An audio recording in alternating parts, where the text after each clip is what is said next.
So we're on the Folly Beach Pier. It's going to be closed in 2 days for 2 years. Apparently it was built around the time I moved here in 1995, and I hardly ever come out on the pier, but I thought since they're tearing it down I should. But as you can see, there's construction going on in the parking lot and the restaurant.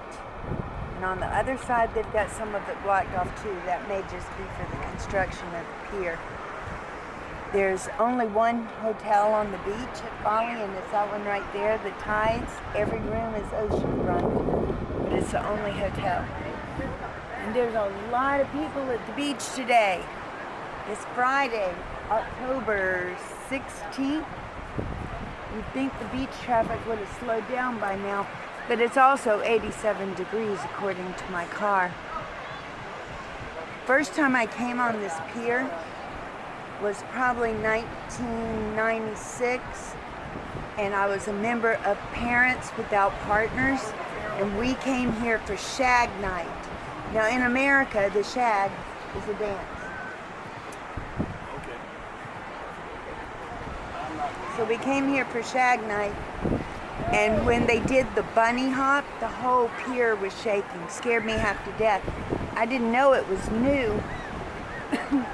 The reason they have to tear it down now is because of ship worms. Ship worms.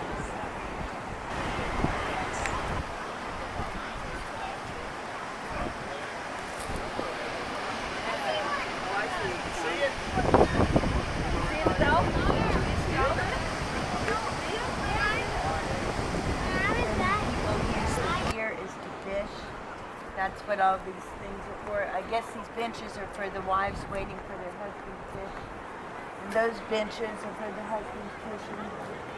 And those are water. Wash off the fish.